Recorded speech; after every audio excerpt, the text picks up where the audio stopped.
Now we have with us Dr. Javed Khatri. Dr. Javed Khatri bears teaching experience of more than 12 years. He taught at the Department of Linguistics, the MS University of Vadodara from 2006 till 2012.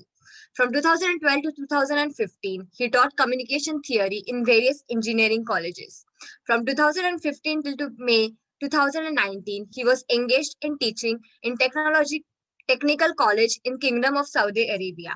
His areas of interest include communication theory, media semiotics, linguistic anthropology. Dr. Khatri has published total 27 articles in both English and Gujarati of academic nature, and he has also published 17 articles in English of popular nature. Over to you, sir.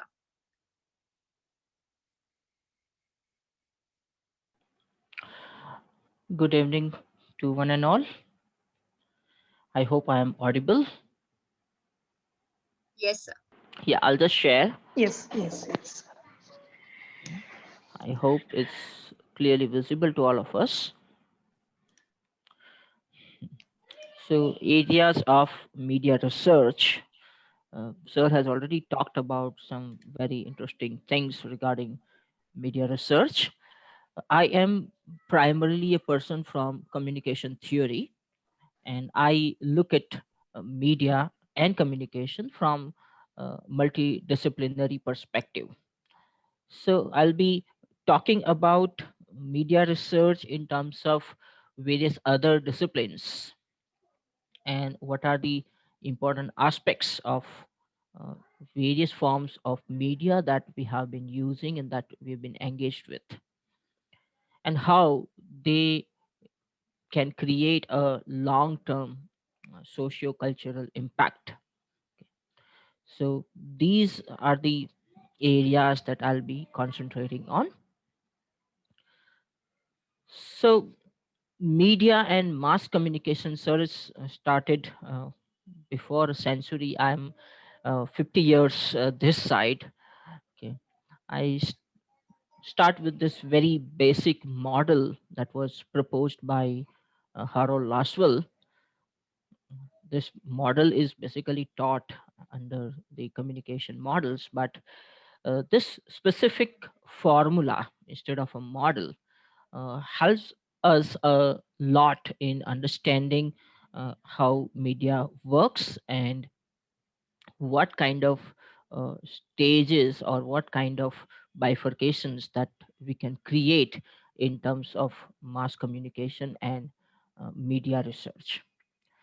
So the first term that Laswell introduces is who, that is, who is communicating. Okay. So in our case, when we are talking about various forms of media, okay, uh, we are not quite sure who is actually communicating because we are receiving the messages from a mediator.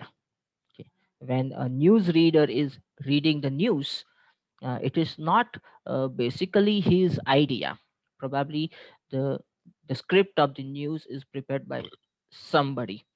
Or when a director makes a film, the story, dialogue, and the screenplay of the movie is made by somebody else or written by somebody else. Many times the director himself is involved. And still, when we go and watch a film, we watch a film of some superstar. We don't even remember who was the director of that film. So that is the first concern in media research, because this very idea of communicator who is sending the message comes with this idea of agency, the idea of authority, and the idea of authenticity.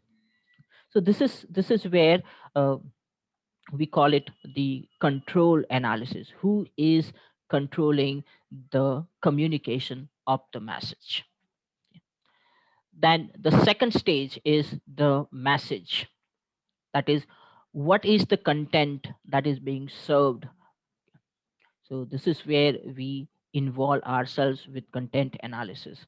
For example, what kind of movies are being presented, what kind of advertisements are being made, why they are making that advertisement in this specific way, or what kind of language the media reporters are using and why they have chosen these kind of specific words or statements. So this is where the interpretation or the analysis of the message becomes important. So there is someone who is sending the message is there, what that person is saying, but what what is the content of the message, that is how that message is being conveyed. This is where we apply this model, or the analytical theory of content analysis. Moving little further, okay, the message is sent, but what is the medium of that message? That is, in which channel that message is being communicated. For example, are you getting a WhatsApp forward? How are you receiving the messages? Are you reading it on Twitter? Are you watching on or reading it on some online news portals? Are you reading it or watching it on some news channels? Okay.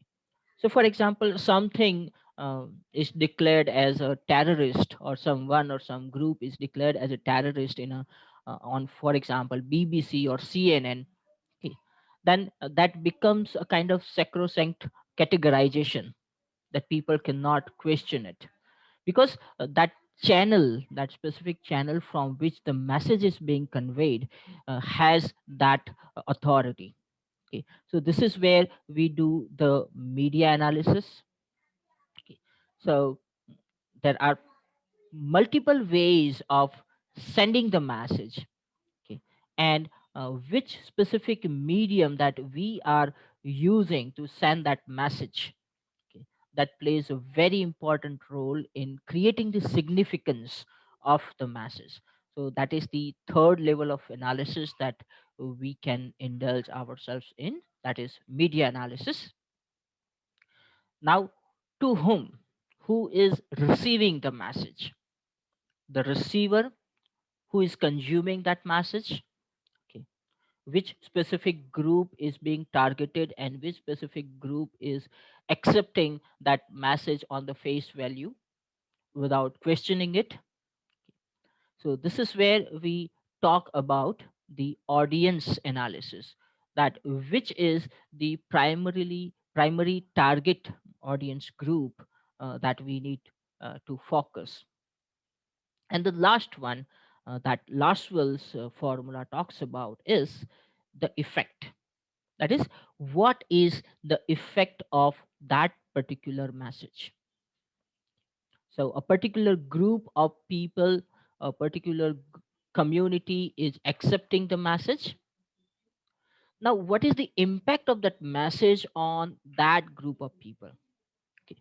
So, like when Gandhi was assassinated, Pandit Jawaharlal Nehru himself comes on radio and he informs that Gandhi is assassinated by XYZ person, because it is such a sensitive matter that if there is a smallest mistake in conveying that particular message, it would have brought havoc in the country.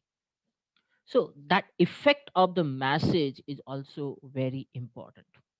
So Laswell, in his model of communication, through that specific model, he is talking about a formula, okay, where he is also involving five different types of analysis: control analysis directly associated with uh, the sender of the message, which is a matter of authenticity.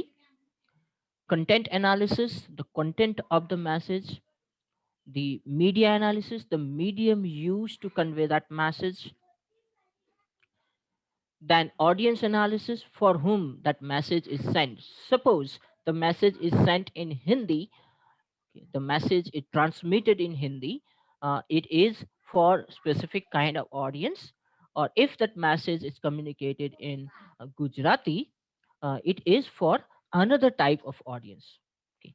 So that is again in the hands of the uh, the person who is sending the message. So at that stage only, when the message is encoded, the audience is predefined. Okay. And then the last one, the effect analysis. Okay. That what is the impact, what is the effect of the specific message that is being conveyed. Okay. So this is just a convenient way to describe an act of communication. Okay, which will also include that as a media researcher or as a student of media and mass communication, what are the various aspects that we have to focus on. Moving forward, why this kind of media research is important. So this is a new phase, most probably for almost all the media people and media researchers. Uh, this is a very famous semiotician who introduced the model of cultural semiotics, is known as Yuri Lotman. And the entire Tartu school of semiotics was founded by Lotman and his colleague uh, Uspensky. Now, I'm bringing Lotman here because I want to talk about one important concept that Lotman presented. When Lotman is talking about semiotic analysis, the analysis of language and communication, he comes up with a very interesting statement that the language is the primary modeling system.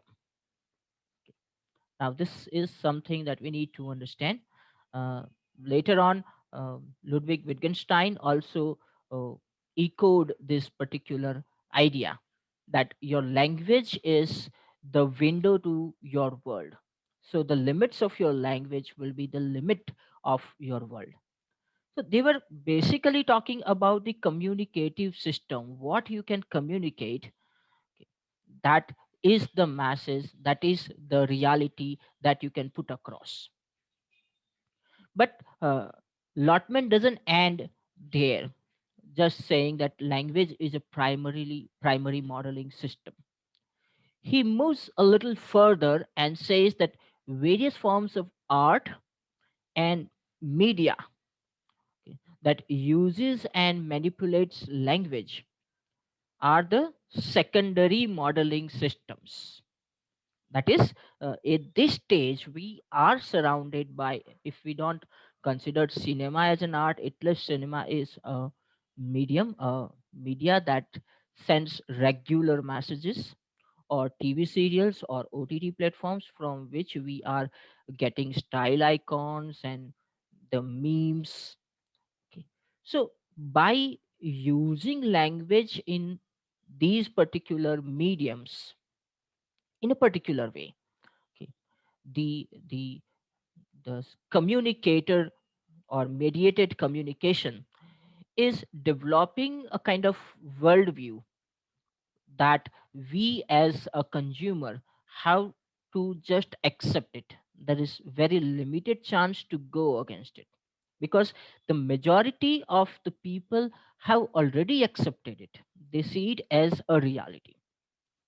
So the medium or the media research or the communication research or mass communication research, what we call, okay, it is directly related with our, that is the human cognitive system. because certain messages are repetitive, they are very powerful, they are very persuasive.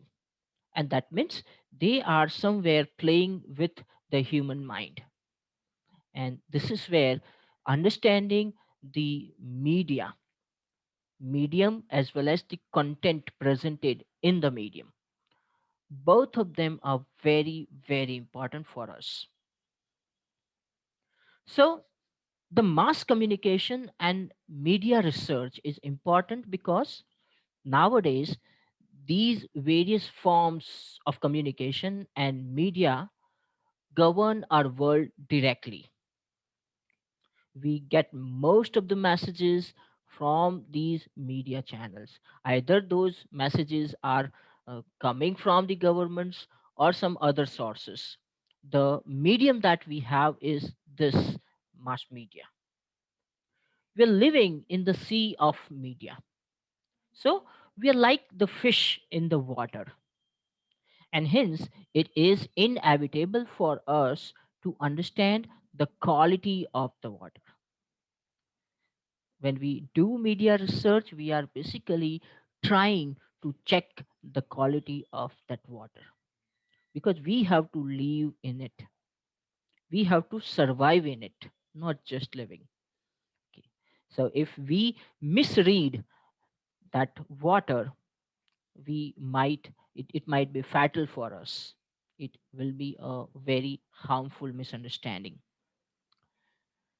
So I'm going back to, as I said, uh, 50 years back, in McLuhanian type of research. So I'm just taking McLuhan's books as a kind of model for us to search today. Okay. McLuhan, when he was doing research, it was a completely new field, and the kind of areas that he explored in his books. Okay. First one, the Mechanical Bride, Folklore of Industrial Man. Second one, the Gutenberg Galaxy. Third one, Understanding Media, the Extensions of Man. And the medium is the masses and inventory of effects. Of course, none of these books are unfamiliar to us. Okay. And we know some of his basic arguments that he has presented in these books. But what is interesting is that the kind of research that he was doing then, the kind of questions that he was raising then, okay, they are still applicable because the mediums are constantly changing. The technology is moving upwards. Okay. So there is such a huge advancement in the field of technology, and that's why in the field of various forms of media, that something that McLuhan asked in 1951, okay, can be asked again, and you will have a different type of answer because your mediums are different. So the first one, The Mechanical Bride, Folklore of Industrial Men. This book was published in 1951 and has introduced and initiated many areas of research, and they are even more important to scrutinize today. Okay. Because when McLuhan was talking about these things, especially the magazines and the advertisements, okay, there was a specific class of people uh, who had the access to the magazines and those advertisements. Today, those magazines and those kind of um, text, those kind of advertisements are available with every human being, okay, irrespective of the class, irrespective of the caste, okay, irrespective of the race and the country. Now we are all exposed to these kind of things, and that's why the kind of issues he was raising then, you can simply relate it with today. The book introduces the idea of popular culture and its impact on the society. Now, this very idea of popular culture, okay, it will be changing, but there will be something that will always remain popular culture. though in different forms. Okay. So we need to understand every day that what is popular today. Fine. And then you can also think about popular culture with reference to identity. Fine. For example, the youth of today, what do they identify with? So there again, this idea of popularity comes. Fine. Then the technique of persuasion employed by advertising back then in 1951, McLuhan was talking about advertising, PR, and various newspaper articles. We cannot use the same techniques probably, but people, the practitioners, are still using different types of or employing different types of technology, different types of techniques, different types of tactics. So now, after 70 years, after 80 years, what has changed in that technique that we have to identify? That is our job to find out. Similarly, the influence of communication media, irrespective of its content, and this has been uh, what we call the continuous argument of Marshall McLuhan. The medium is the message. Now you have newer mediums. Okay. When I was back like 12, 15 years back, I was on Orkut, and Orkut was very, very famous social media site. Okay. And like if you are not on Orkut, then people would say, oh, you are outdated. And suddenly my friends went away from Orkut, and I was like searching for them and nobody was there. And later on, after like 2 3 years, I realized that everybody's on Facebook now. So I joined Facebook little late than everybody else. Okay. I'm still on Facebook, but today the Facebook is not actually the social media platform. Facebook is more like a political platform today, and everybody is on Instagram. So these mediums are changing, and with mediums, the kind of content that you are presenting, the kind of discussions you are bringing in, they're also changing. And all these platforms are constantly updating themselves, upgrading themselves.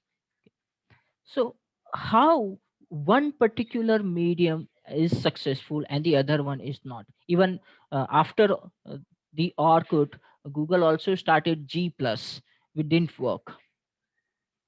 Fine.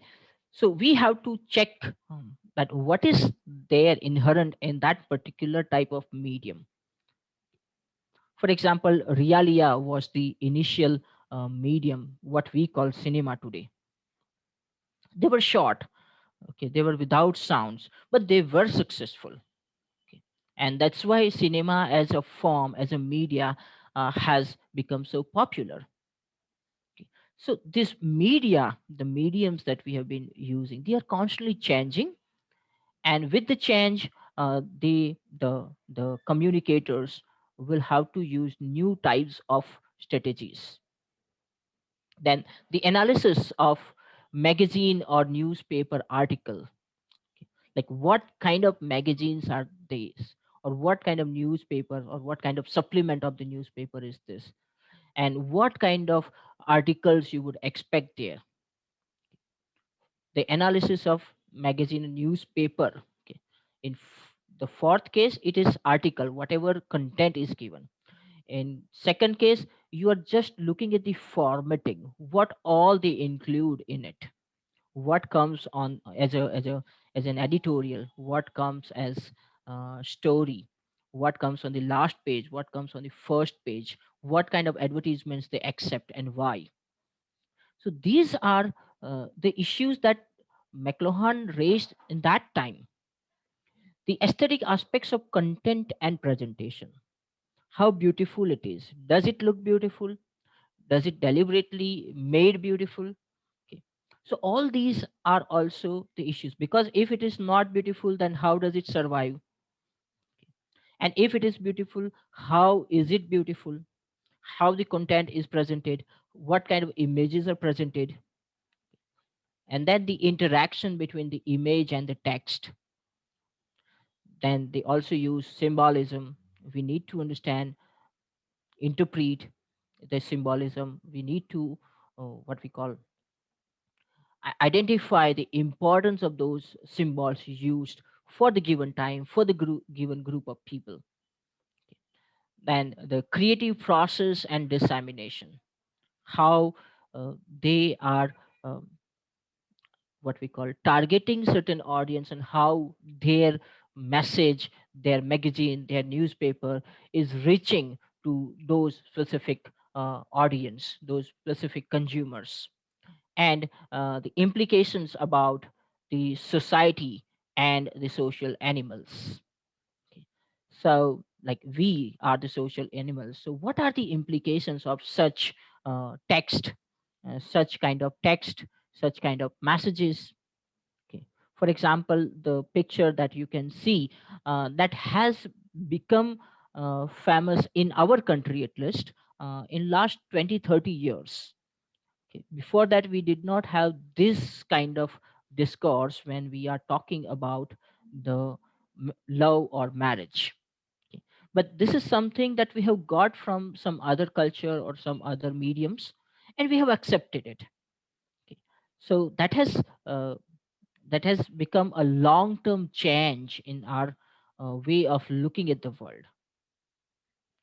Similarly, the second book McLuhan uh, published is The Gutenberg Galaxy, The Making of Typographic Man.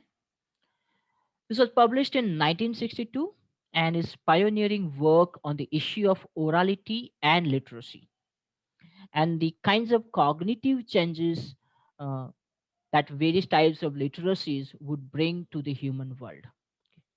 So there has been lots and lots of discussion, and the entire uh, what we call discipline that just talks about the orality and literacy and the kind of impact on the human cognition. Walter Ong was one of the most important uh, theorists there.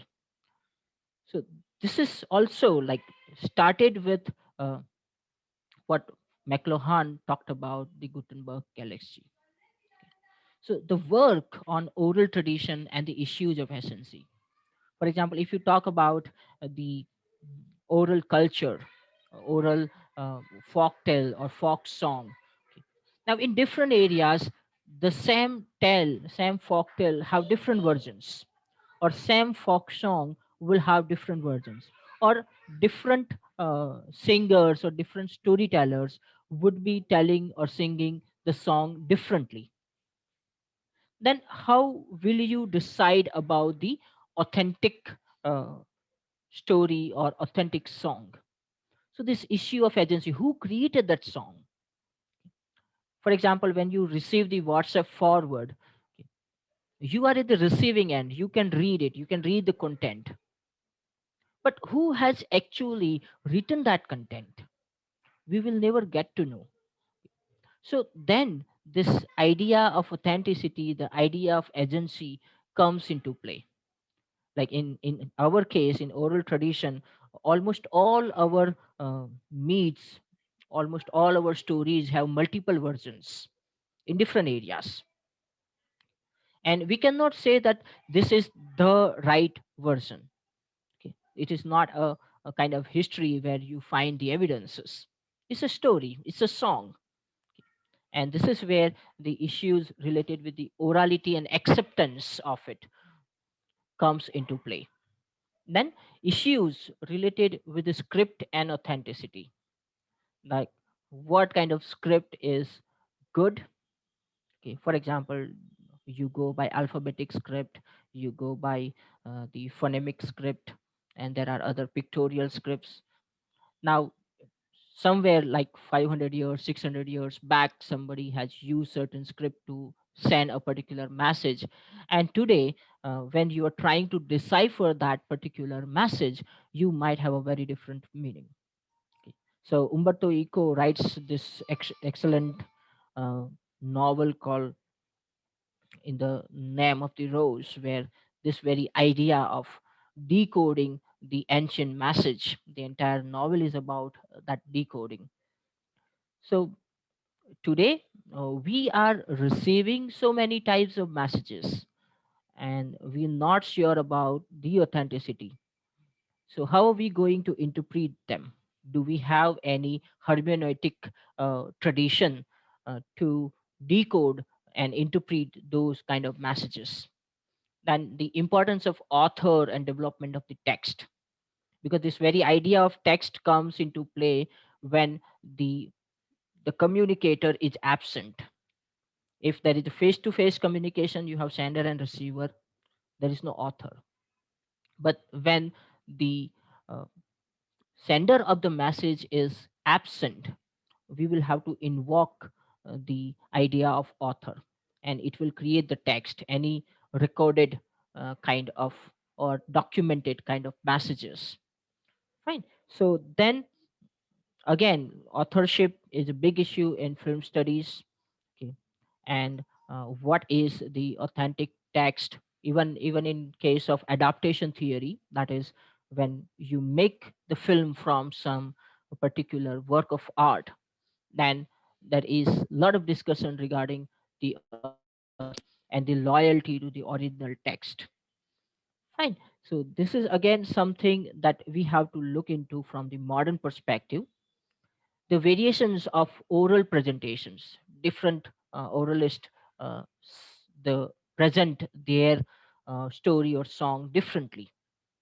So why they are creating those differences? Is it a deliberate uh, difference, or is it something that they have got in the tradition and the other difference has a different tradition?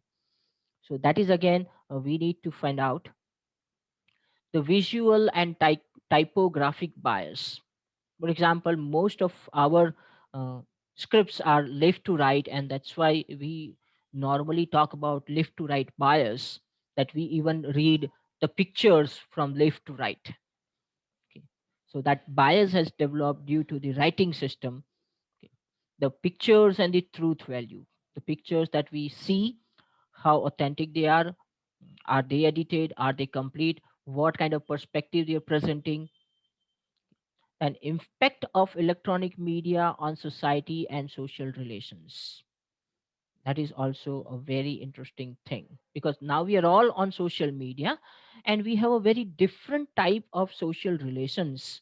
Okay. For example, there was a time when love was directly associated with courting and face to face communication, while in today's age of let's say Bumble and all different types of dating sites, uh, you have a very different conception of relationship. You look at the relation in a different way, right? Than the change in culture and practices due to developments in the forms of media. That because of various forms, now our cultural practices are also changing. Okay. So like now we have mobile phones, like everyone in the house has one mobile phone. So everyone is individual in his own right, and everyone can survive on his own without talking to anyone because that mobile is always there. Okay. So there was a cultural practice, like every day at certain time all the family members will sit together, they discuss what happened with them in throughout the day, and all those things are missing, or it is going out of fashion. Then the impact of logography and logocentrism. You have Jacques Derrida, who talked about logocentrism uh, in the post-structuralist thought. Okay, that now we are um, becoming more and more logocentric. The symbols and the symbolic value has become more and more important.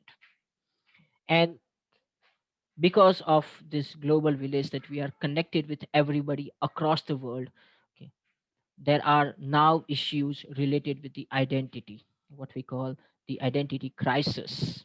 Okay. So there are plenty of things that uh, the printing press and the later developments in the mediums has brought in. Okay. That at times when it was very difficult, you want to talk to someone who is living abroad, uh, like in our late 90s, my uncle used to stay in Dubai, and like if we want to talk to him, we had to write the Antardeshiya postcard, and it would take 2 months to go, and then we receive the reply after 2 months. So it was something like the person is out of touch completely, in a different world.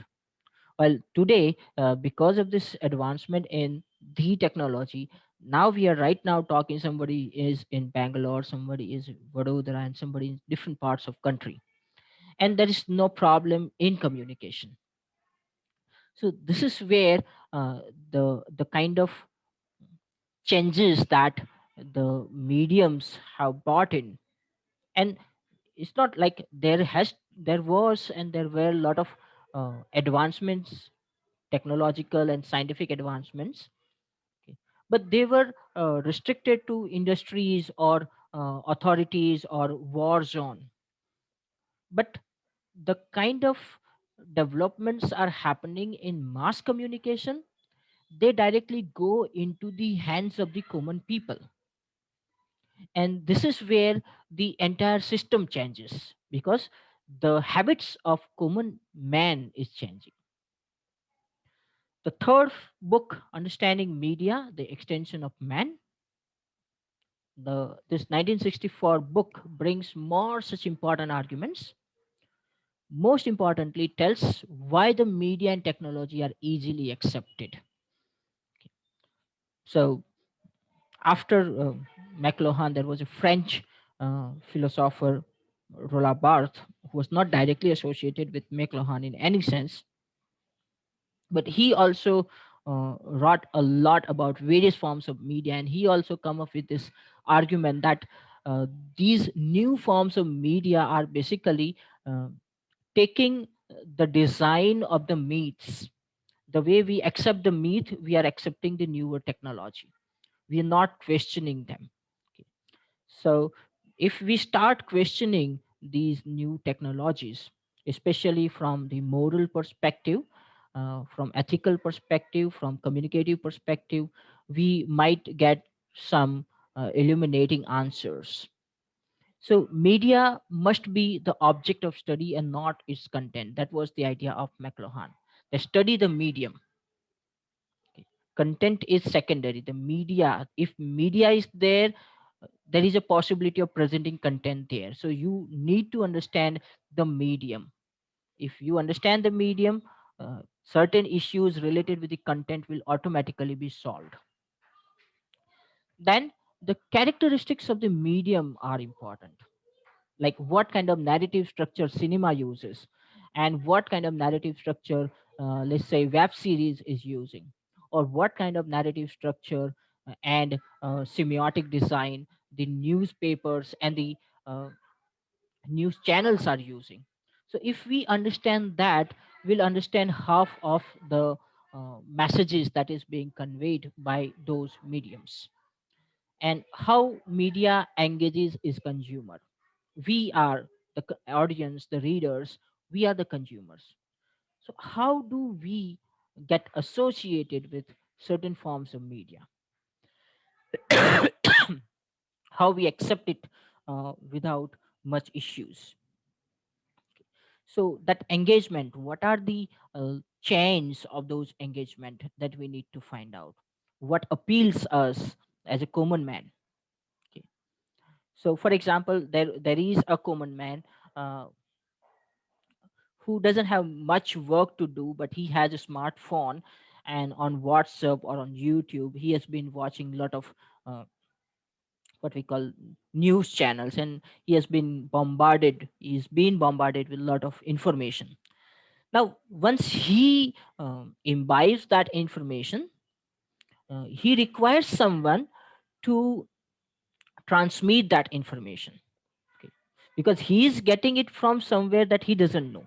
He doesn't worry about the authenticity. But because he is free, and he had the smartphone and probably some good internet package, so he is getting that information to kill the time. But how that information is affecting his mind, he is unconscious about. And this is where the engagement, the issues of engagement becomes important. The advancement of media and survival of old forms, like when the talkies were introduced, when the sound was introduced into the cinema, most of the uh, cinematic theorists and practitioners were against the use of sound, because they thought that once we add sound into the cinema, probably cinema will also become like the stage act, the way we had theater. And many of them have written a lot against it. But today, cinema is a completely different form. So today we are discussing whether the OTT platforms and these online movies, they will kill the theaters. Okay. So is it possible? Okay. Now this is something that we have to search. What kind of social practice is involved when you go and watch film in a theater, and what kind of social or personal practice is involved when you are watching a film in your laptop, on some online platform, or in your mobile on some OTT channel. Are they same practices? Are you doing for the same reasons? So these questions will help us understand whether the new mediums are going to kill the older mediums, or they will survive side by side. Fine. And like we are exposed to TV, especially before the advent of this OTT platforms, there was an American research which said that an average human being spends more than 4 years of his lifetime just in watching TV. And one of, like, the critics like Chomsky were against media, and they were writing against that because it essentially makes you passive. Okay. So the fourth book, the medium is the message and inventory of effects. Okay. So now we have mediums and mediums, but where are the messages? What messages we want to share? Okay. So this book brings the idea that each medium that carries messages creates more buzz than the message itself. So something becomes viral on X or Y. The medium, or the medium becomes important there, not the message. There has been debates about YouTube and TikTok. So what is more important? Now this is again our job to find out. Probably there is no answer, but at least we can think about certain characteristics that makes one thing important than the other. Okay. So medium or message, what is more important? Why do you watch a film, for example? Because it's a film. If I give you a film saying that this is a documentary, you'll probably not watch it.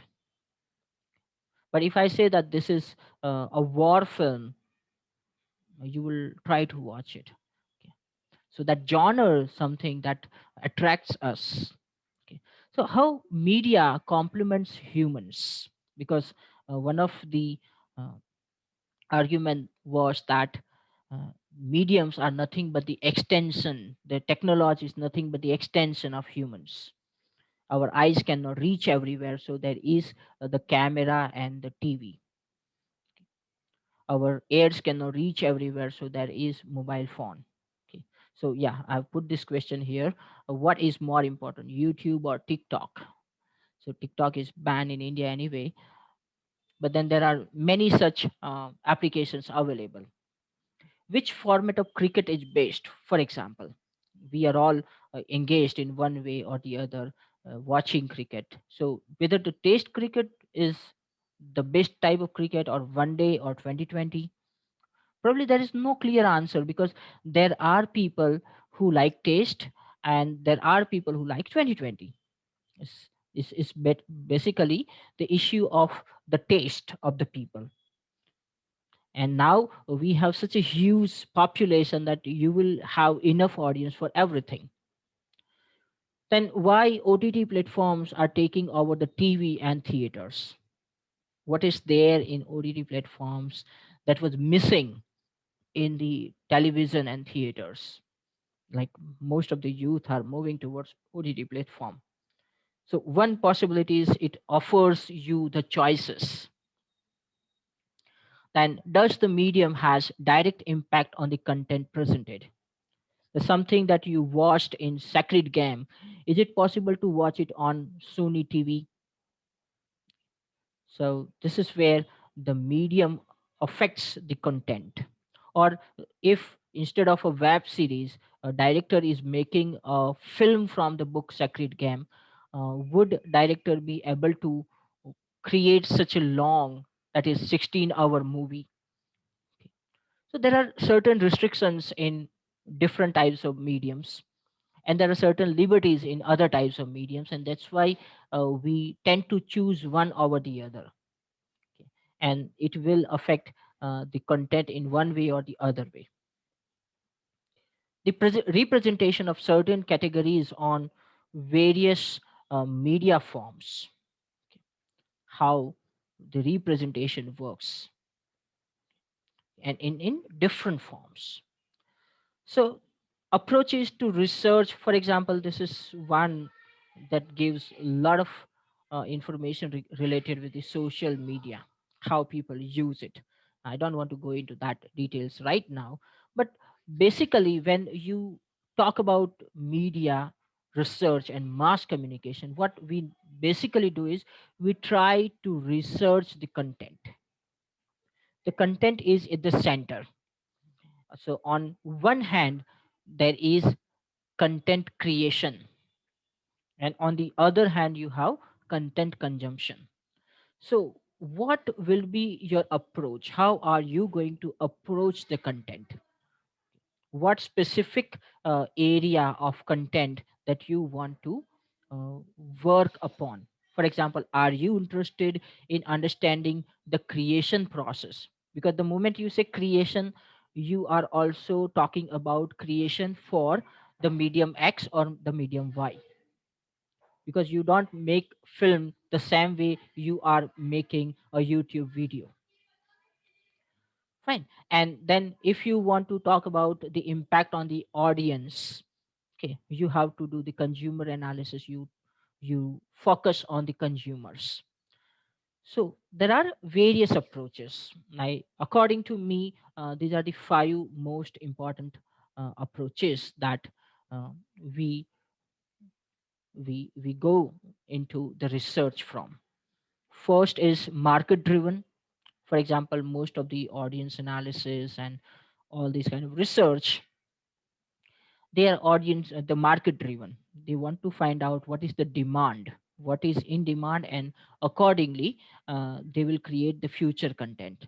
So this market driven research is primarily a kind of need analysis, that where is what is in demand, where is the gap, and uh, based on that research the mediums will try to breach that gap. Second is related with the institutions. There are various institutions: political, religious, economic, educational, and all of them need to understand the market behavior. All of them need to understand the consumer behavior. All of them need to understand what is in vogue, what is popular.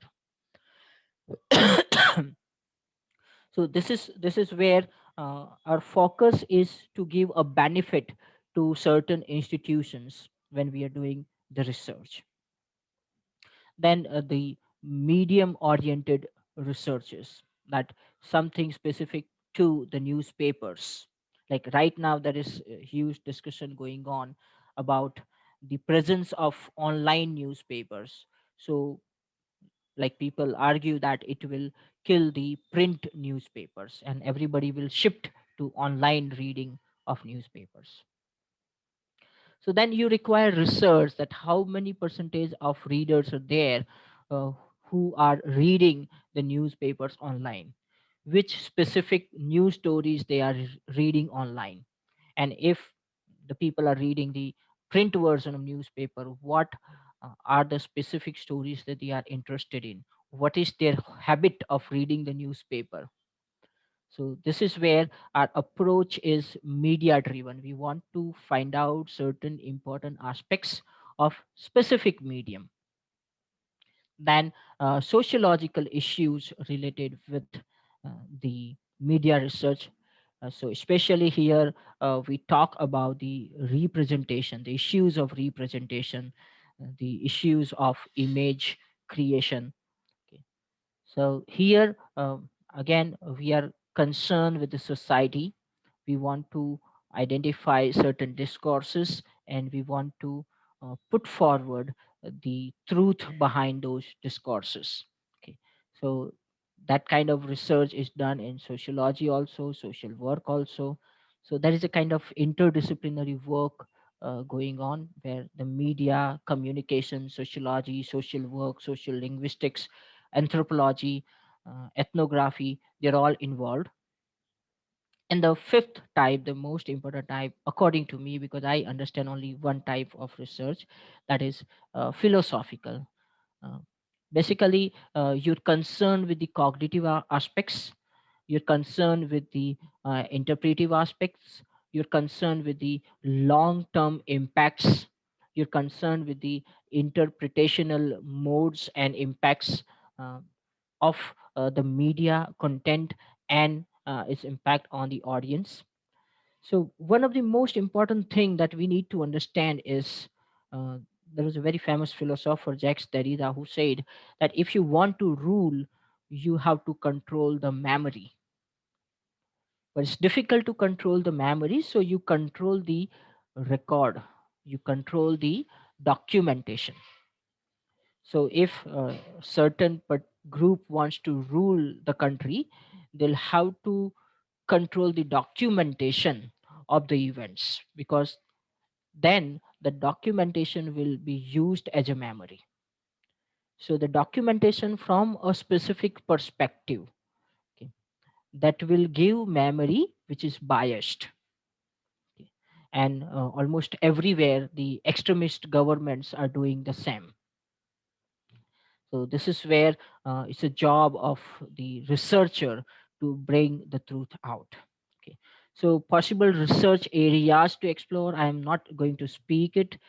These are the possible areas in journalism studies. I'll be sharing the PPT so you can take it whenever you like. Political communication. So again, you are basically emphasizing on institutions, you are uh, emphasizing on the kind of narratives created by the political communication. Then new media, cyberspace and popular culture and identity and citizen control, and all these are issues today in new media. Similarly, persuasive communication, which will include public relations, advertising, again certain forms of political communications. Okay. So how you do it, how and what are the cultural aspects in persuasion? You cannot persuade without involving the culture into it. So how they manipulate the culture, your practices, in order to create the persuasion. And there are other issues that we can deal with. Similarly, communication studies, role and impact of, let's say, war journalism. Okay. Today only we had a program on the awareness on public health. So what's the role of journalist there? Okay. Then how, let's say, the nationalism is created or defined and structured by our media outlets. Okay. So and then issues of consumption.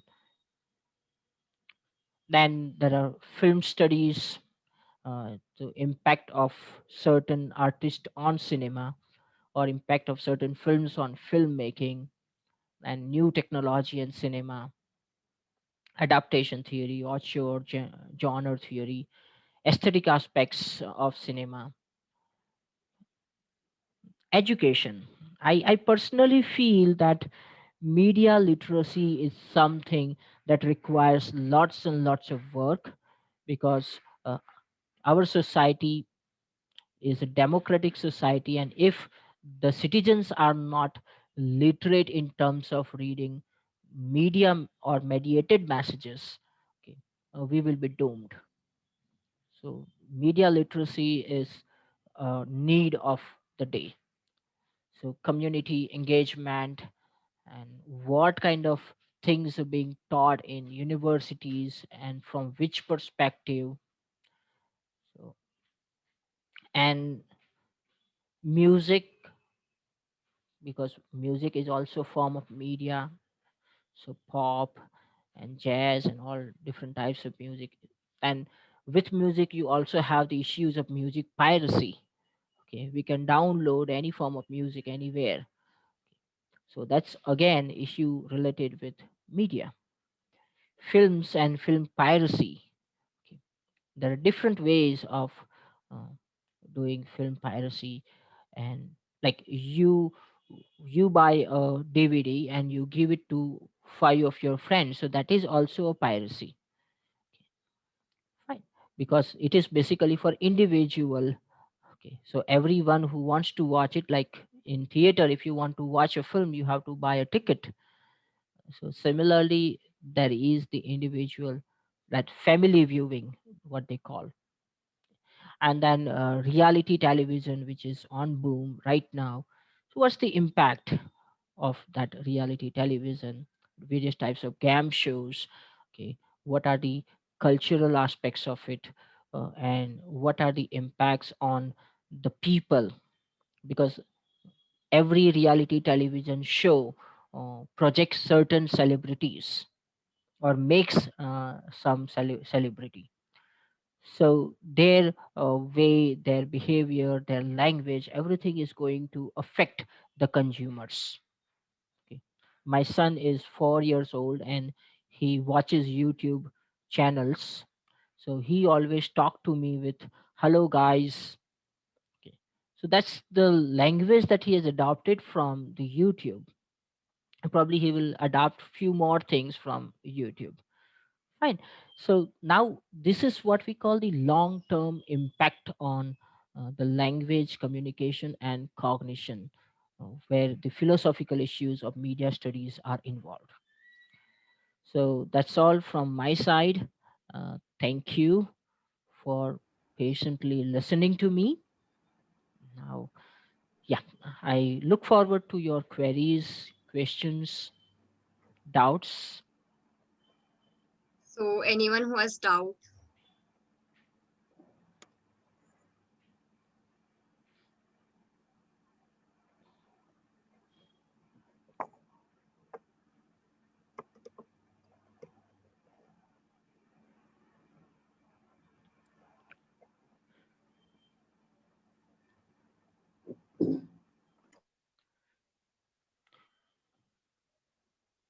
Yes, anyone?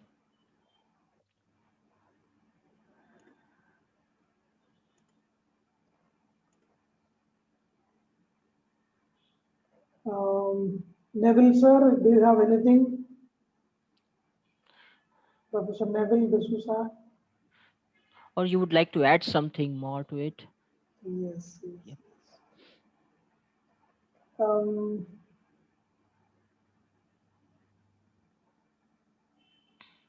Neville, are you there?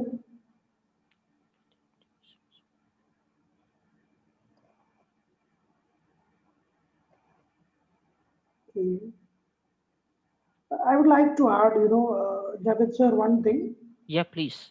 Uh, Today, I mean, I was doing some study on, postdoctoral, papers or, what are the areas in postdoctoral studies all across, especially American, Canadian, and, British university. It is more, into digital culture, Hmm. the postdoctoral thesis or the postdoctoral fund offered by the state, I mean, US or Canadian or UK universities more into, digital culture and, the social media or the fake news and, the GAFAM. so the so-called, Google, Amazon, Facebook, Hmm. how do they create, the content, and or the prosumers, the producer and the consumer, how Hmm. it is being produced and how it is being consumed. Like, I mean, what Marshall McLuhan already said, so like that. So it is more into digital, the digital culture, Hmm. So a lot of studies, a lot of research is happening into, this area, like, digital culture. One of our participants is Professor Neville.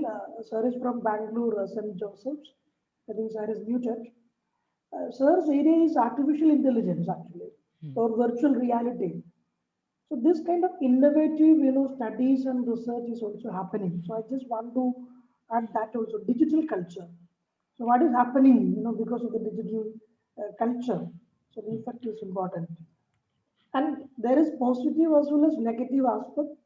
For example, digital culture, it creates a lot of fake news, Hmm. right? A lot of misinformation is being generated. So these are important areas nowadays, which I just wanted to yeah, Yeah. comment. See, what's happening is when McLuhan was writing or doing research, there was a very clear distinction between the content creator and the content consumer. Today, thanks to the technology and this digital culture, the content consumer is also the content creator. I can make my video and put it on YouTube and I can share with 100 people. So I'm also someone like, there was a time when there was a journalist who does reporting. Okay, and the journalist would try to identify almost all the various perspectives on the particular event. Well, today everybody has the smartphone, so anything happens, everybody becomes a journalist. They simply start their camera on and they started recording. They might not know everything about that event, but whatever they know, it is being recorded from their perspective. So what they are presenting, probably from their perspective, it is correct, but it is not the whole truth. It is just one side of the truth. And this is where this very idea of fake news and all these different types of contents that is being spread on social media. Okay, so now the distinction between the content producer and the content consumer is lost, and that is the biggest challenge for us, for the people who are in the media research, because now you don't have that line that you, if you want to work uh, for certain medium or for certain institution, then you only have to look at these aspects. Okay. Now people do their marketing on WhatsApp as well. If you open your WhatsApp stories, uh, so 5 out of 10 will be about marketing, and it's going on everywhere. So everyone is content creator, and this is where our work becomes more complicated. So we will have to take a stand that what specific area that we want to what we call work upon, and what specific things that we want to find out. Okay. And approach that, like in any research we normally talk about this method, approach and technique. uh, so that approach part has to be decided in advance, so that we should be philosophically clear in what we are doing. Yeah, Yeah. that's all. Yeah. Robbie sir, anything more? No, no, nothing. Uh, any questions in the chat box or something? No. No, sir. We can conclude then. Yeah. So, thank you everyone. We have now come to the end of day one of the workshop. Thank you all for joining us. Wishing you a fruitful, enriching engagement in the upcoming days of workshop. Thank you so much.